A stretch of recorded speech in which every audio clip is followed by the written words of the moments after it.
دا جنت جنت وطن غواړو یې د درستې نړۍ سیال تر ټولو چت وطن دا جنت جنت وطن دا جنت جنت وطن.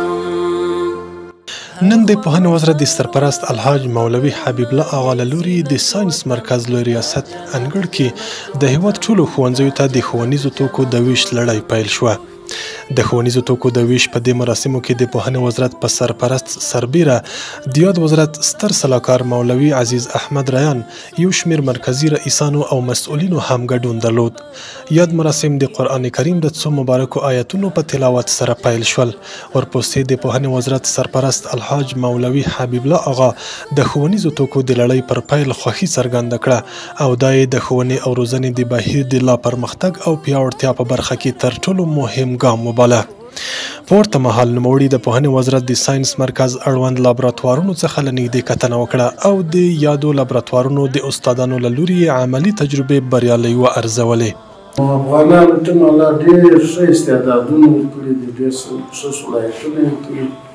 دا خپل استعدادونه په کار واچوو، د خپلو پوهانو څخه کار واخلو. موږ تاسو ته هر څه الله راکړي دي او دا الله موږ ستاسو لپاره پیدا کړي.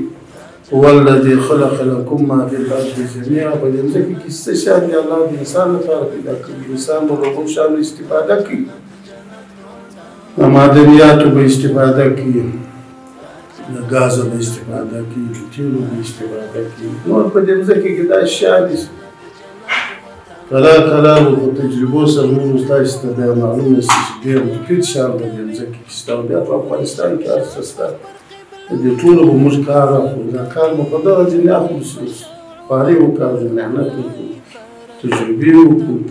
دغه راز د پوهنې وزارت سرپرست د یاد ریاست د داخلي سړک، د موټرونو تمځای او یو شمیر نورو اړینو ملحقاتو پروژې هم پرانیستلې، کوم چې د پوهنې وزارت په مالي ملاتړ سره د 3.7 میلیونه افغانیو په لګښت جوړې شوي دي. په پای کې د ساینس مرکز لوی ریاست مسؤلینو خپلې ستونزې او وړاندیزونه د پوهنې وزارت له سرپرست سره شریک کړل چې د مشرتابه له لوري ورسره په حل کې د همکارۍ ژمنه وشوه. یاد مراسم په دعایي سره پای ته ورسېدل.